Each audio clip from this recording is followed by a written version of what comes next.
throwing rocks at David and throwing dust at him and yelling at him and saying that you're getting what's coming to you. God is bringing a curse upon you because you're a man of bloodshed and you've taken so many lives, and may all that blood now come down upon your head. And he was continuing to curse him. And as David and as his men were riding along, he was keeping pace with them, continuing to hurl insults and to throw rocks at David. And one of David's servants turned to him and said, "This dog should not be allowed to live. Let me go over there and take his head from him." But David stopped him and said, "No, we're not going to take bloodshed today, because maybe his curses are true. Maybe God is bringing upon my head the things that I have done, and so leave him alone," because David was weak. It was a difficult time for him. It really had all started about 11 years earlier. David had many different wives, many of them political marriages, and so he had children who were half-brothers and sisters with one another. And Amnon, one of his sons, was a young man who burned with lust for his half-sister Tamar. He wanted her and was longing for her, and his cousin, who was a very shrewd man, said to him, "I have a plan. I know how you can get your half-sister. Simply pretend that you are ill. And when the king inquires of you, tell him that the only thing that will make you feel better is if your sister Tamar can come and bake cakes for you and give them to you." And so he agreed to follow that plan. Indeed, it happened just as his cousin suggested it would. And so Tamar was in his chambers fixing cakes for him. And when it was time to serve him, he said to her, "I don't feel like I can really appreciate these unless you come in and serve them to me in my room." So he ordered all of his servants out. He went into his bedroom and he asked her if she would come and serve him there. And when she brought the cakes to him in his bedchambers, he grabbed her and forced himself upon her. And she began to cry out, screaming to him not to do that, saying to him, "Surely our father David, if you speak to him, he'll allow you to marry me. But don't do this thing to me. I'm a virgin and my life will be disgraced." But he would hear none of it. And he raped her. And then when he was finished raping her, he threw her out of his bed and commanded that she leave. And then she pleaded with him again and said, "Don't do this, for if you throw me out, that's worse than what you've already done to me. Speak to my father David, and he'll allow us to marry." But he said no, and called his guards in and said, "Cast this woman out. I do not want to see her." And the Bible says that the love with which he loved her was nothing compared to the hatred and contempt that he had for her after he had raped her. And so he threw her out. And she was disgraced as a virgin who now has gone through that. And she bumped into her brother Absalom, her full brother. And Absalom saw what had happened, and he said to her, "Don't say anything. I just want you, just come to my home and live with me." And so for 2 years, she lived in Absalom's home. And he never said anything to Amnon about the rape, whether good or bad. He just lived as if everything was normal. But in his mind, he was scheming. And 2 years after the incident, it was time for the shearing of the sheep. And he spoke to his father David and said, "I'm going to hold a great feast. And I would like to invite all of my brothers to come and join me in this feast. Would you give permission for your sons to leave the city, confines of the city, and come join me out where I'm shearing sheep for this great feast that I put together?" And the king agreed to it. And then Absalom said to his servants, "When Amnon gets drunk with wine, strike him down." And they were reluctant to do it, but he said, "Look, I'm the king's son. I'm giving you this command. If anything comes back, it will not be on your head. It'll be on my head." So they followed his orders, and they killed Amnon that day. And when the other brothers saw this happening, they weren't at first aware of what was going on, except they saw bloodshed. So they all jumped on their donkeys and headed for home as quick as they could. And word came to the king that all of the sons of David had been destroyed, and he was grieving. But then the cousin who had talked to Amnon about the original plot came to the king and said, "No, it's only Amnon who is dead." Well, Absalom fled the city, fled Jerusalem, and went to live with his grandfather who lived in Gerar. He was a king. It was a political marriage. His mother had married David politically. And so he stole away to his grandfather's house for 3 years.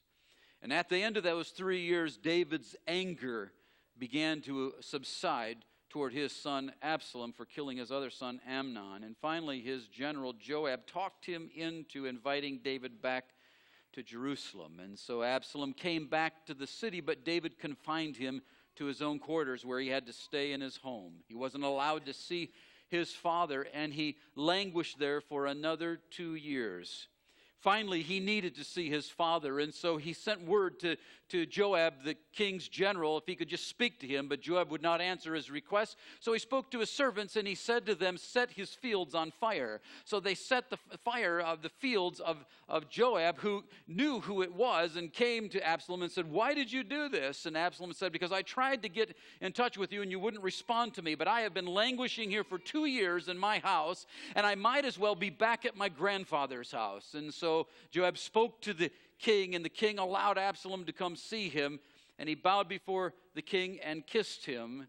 But then he was escorted away from the presence of the king and was not allowed to see him again. It was just a momentary meeting. And so the hatred of Absalom toward his father grew because David had done nothing about the rape of his daughter Tamar. And now he was treating Absalom, who had actually enacted justice, he was treating him with contempt and forcing him to stay away. And so for the next 4 years, Absalom was calculating, and he would every day go to the city gates.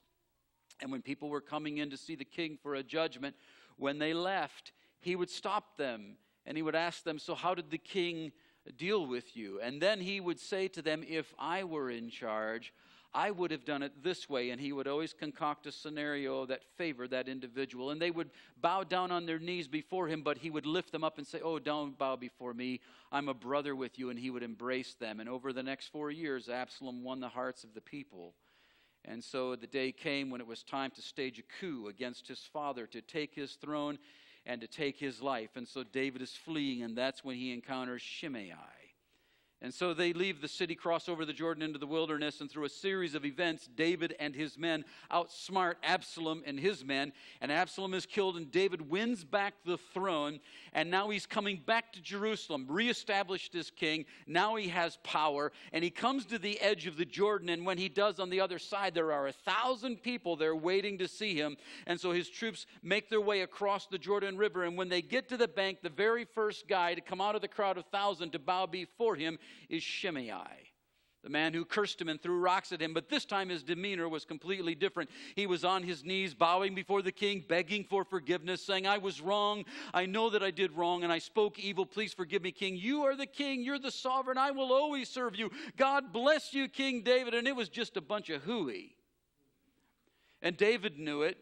And David's men knew it. He just wanted to save his own neck. And one of David's servants, the same one that had spoken to him before, said, this dog cursed you to your face. He should not be allowed to live. Let me take his head. Now it's different than it was before. Before, David was at a low place, escaping for his life. But now he has power. He's the king. He is in control. And yet he turns to the servant and he says, there will be no bloodshed today, for this is a day of joy as we are coming back into the city. And then he turned to Shimei and he said, I give you my word, I will not take your life. If you could take David's actions in that moment and sum it all up in one word, the word that would describe David in that moment is the word gentleness. David was being gentle with Shimei because gentleness means power under control. David was back in power, and yet he restrained himself. Power under control. We're studying the fruit of the Spirit, and we're looking at Galatians 5, verses 22 and 23, and it says, but the fruit of the Spirit is love, joy, peace, patience, kindness, goodness, gentleness. And today we're looking at gentleness. And the word that's used in the Greek for gentleness is a word that describes a man riding a horse. I want to thank Nicole Fosnot for letting me use this bridle and this bit. You know, when a person sits on a horse, they put the bridle on top. I think that's supposed to, there. It goes like that. And the bit goes inside the horse's mouth. You know how all of this works. If you've ever never ridden a horse, you've at least seen John Wayne do it before. And you can take these reins, and with the reins, as you're riding on this animal, you can make the animal go backwards. You can make the animal go forward. You can turn it to the left. You can turn it to the right. You can make the animal walk or stop or trot or canter or gallop. You have complete control over that horse. And all it really takes is just a touch of the reins, knowing how to touch it in a certain way. And yet that horse is bigger than you are. That horse is stronger than you are. That horse is faster than you are. That horse could overpower you. And yet with just the touch of a hand, you can control that animal. There's great power, but it's power under control. And that's the picture that's used when the Bible speaks of gentleness. It is power under control. Sometimes when we think of gentleness, we think it means weakness. But gentleness is not weakness, it's power under control. You have to have power in order to be gentle. Let me show you a picture. There's a picture here of a father and a little baby. We're going to say this is a daughter. We don't know for sure. But there's a little child there holding on to its daddy's hand. And you know, that little child with that tiny little hand, all she can do is just hold on to the thumb. Her hand is so small.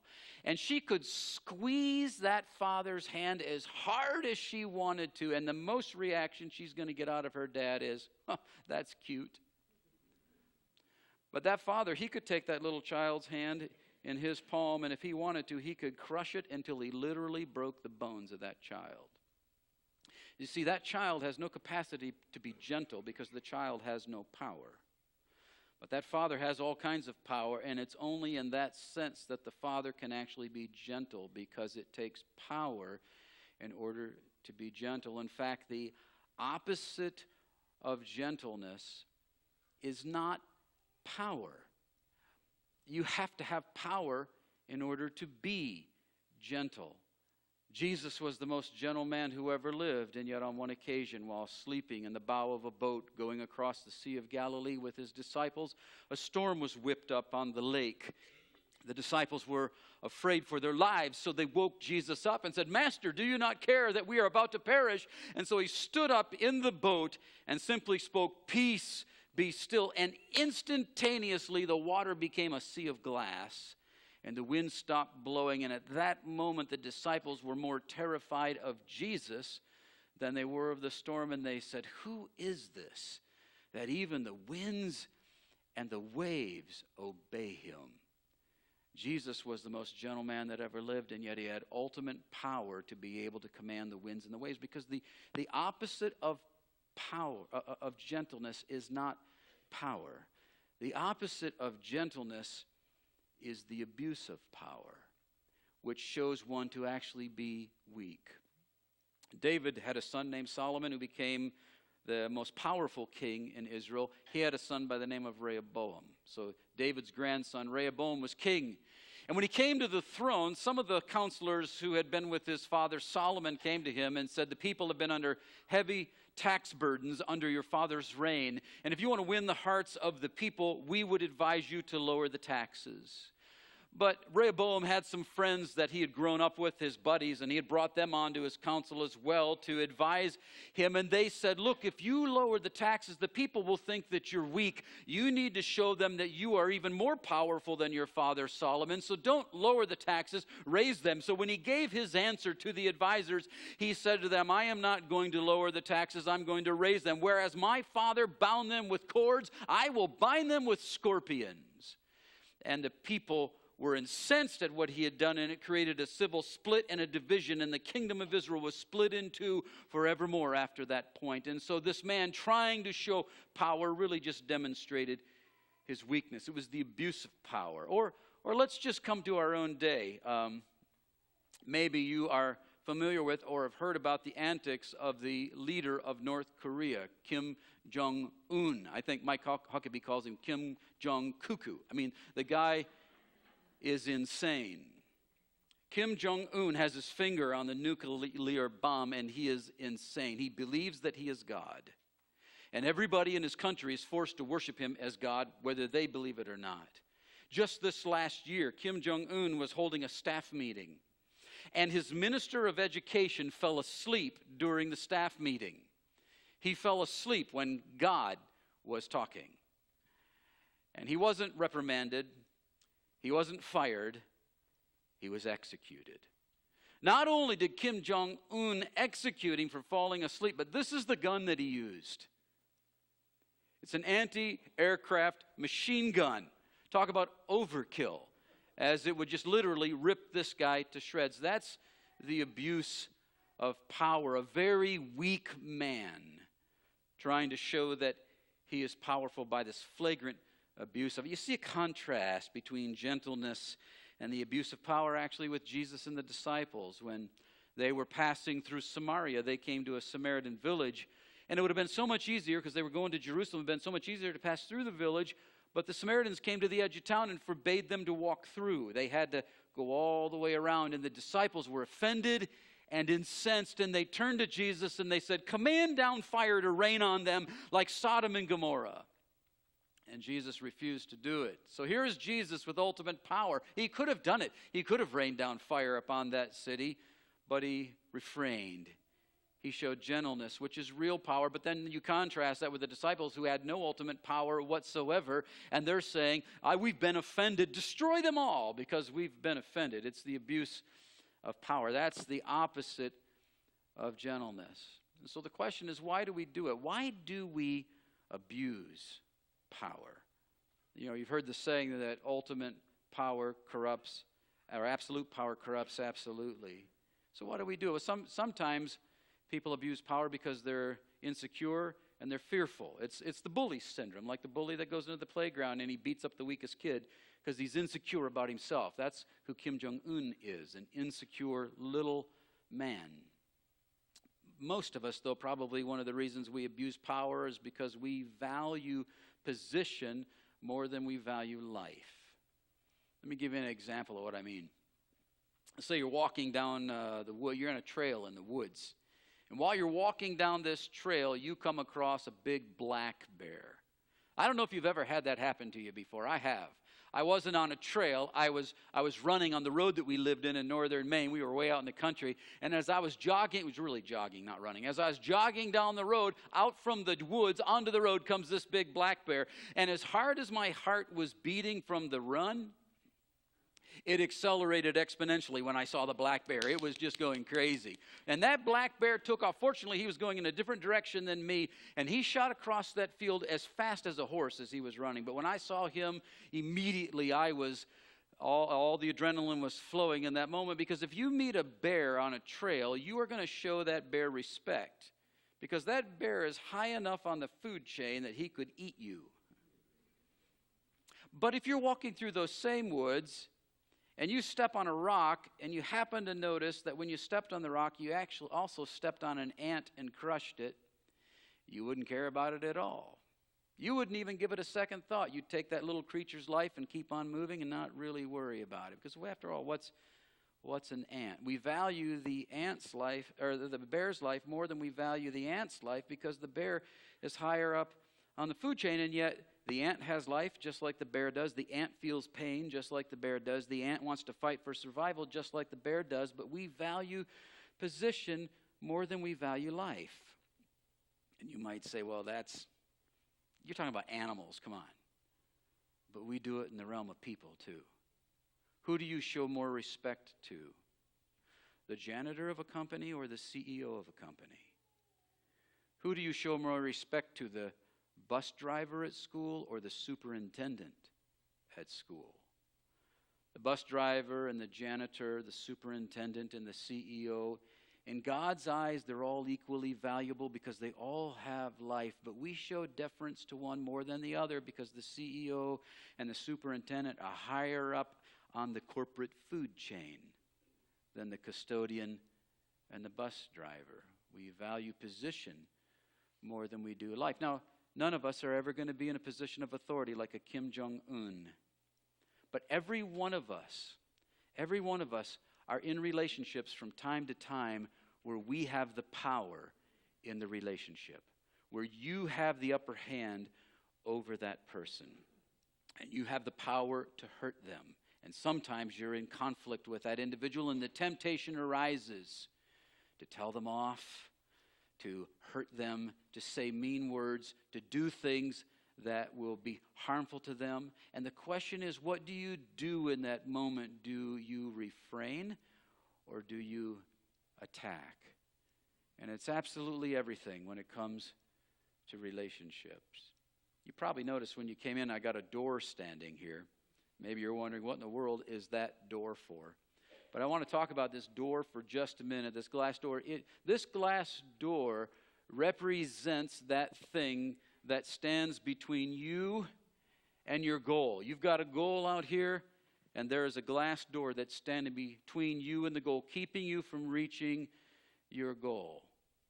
And the question is, how are you going to go through that glass door? Are you going to pass through it gently and graciously, or are you going to shatter that glass door? In fact, the glass door doesn't just represent that thing, it represents that relationship that stands between you and your goal. It represents that person who stands between you and your goal. What are you going to do when that person is between you and where you want to be? Do you pass through graciously, or do you shatter the glass door of a relationship to get what you want? And there's all kinds of things that we can do and say that have the potential to shatter the glass door of relationships. In fact, help me out here. What are some things that we could do that would have the potential to shatter the glass door of a relationship? What kinds of actions shatter the glass door? Just help me out. Call them out. Say? Unfaithfulness shatters that thing. If I'm unfaithful to somebody, I betray them because I want to get what I want to get to. I got my goal, but I've shattered the glass door of a relationship because they can't trust me anymore. What's another one? Gossip is another one. I'm going to bring this person down some way.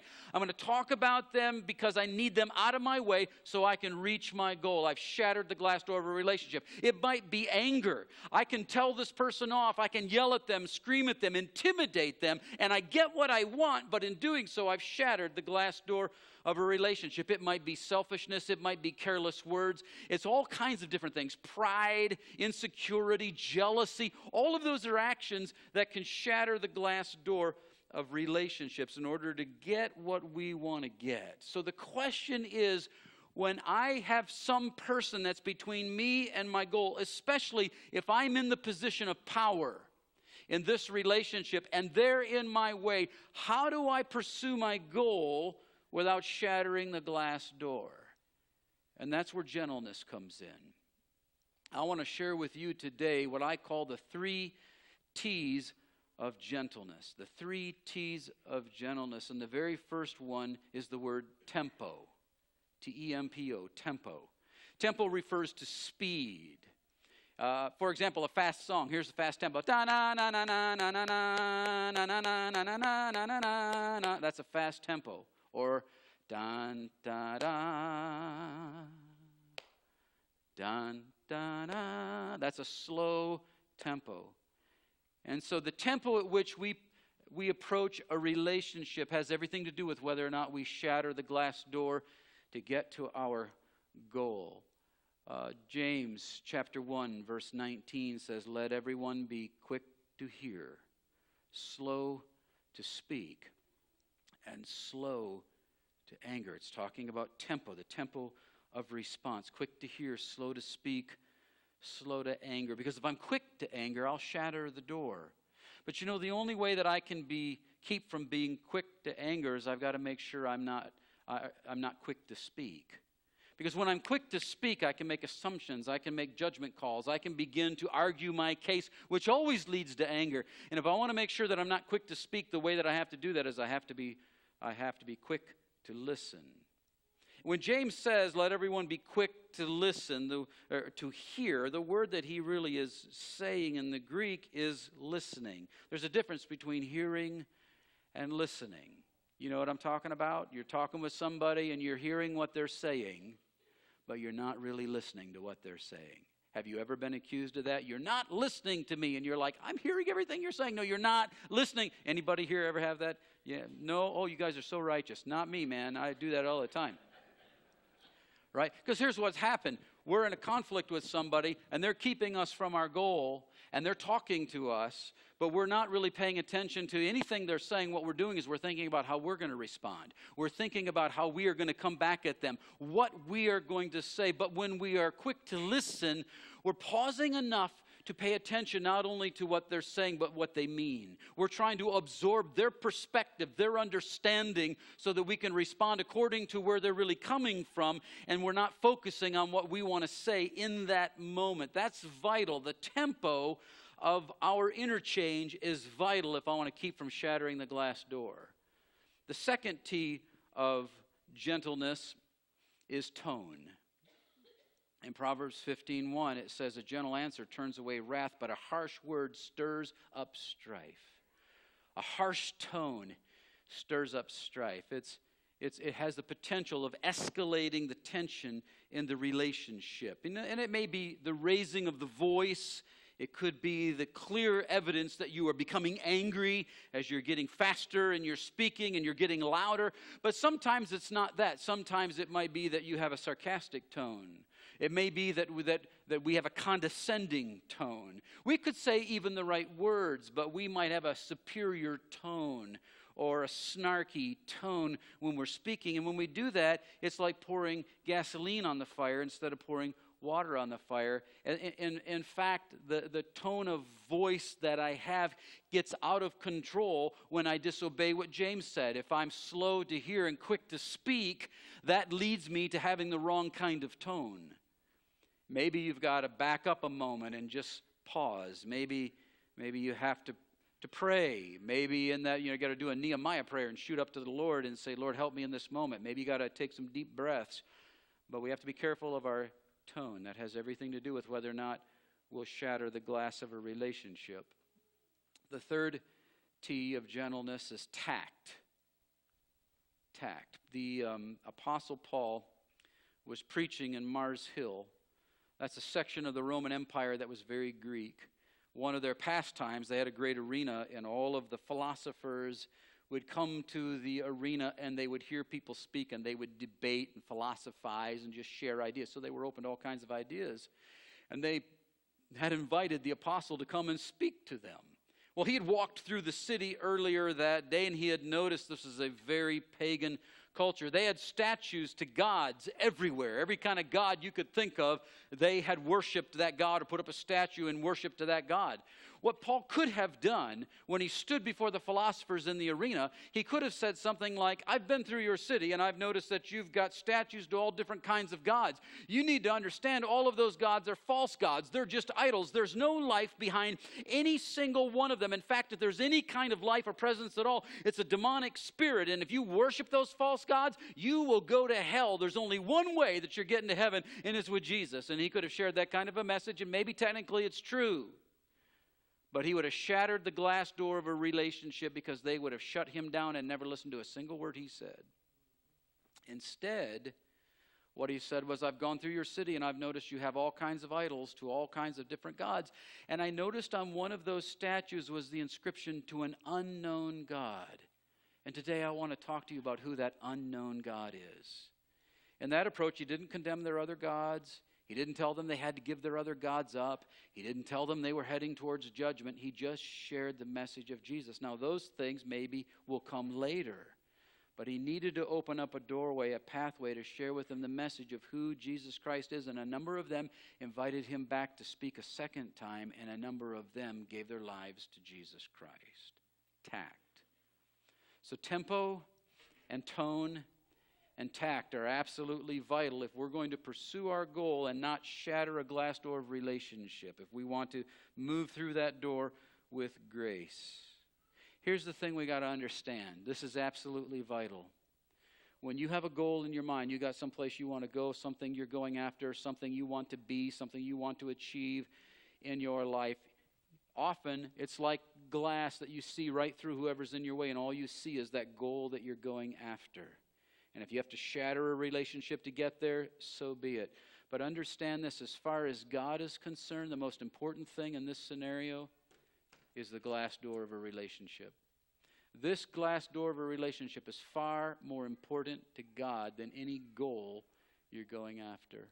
In fact, if you have to be diverted from your goal because of a glass door of a relationship, if God wants you to achieve that goal, God will find another way. He has infinite variety and creativity, and God can get you to the thing that you're pursuing without shattering a relationship. Because here's the thing, if you shatter the glass door of a relationship, you might be able to put the pieces back together, but often there will always be cracks. You'll see the marks and the scars of where trust was broken, life was broken in a relationship, and it may not be the same again.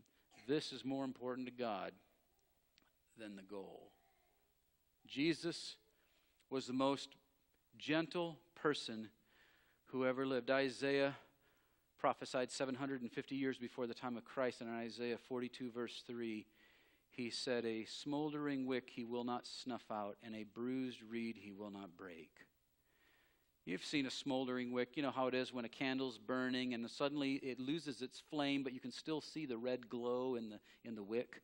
And it's at that moment you could very easily, and you could snuff it out. And then there's just this little finger of smoke that signifies that the flame is dead, the fire's gone.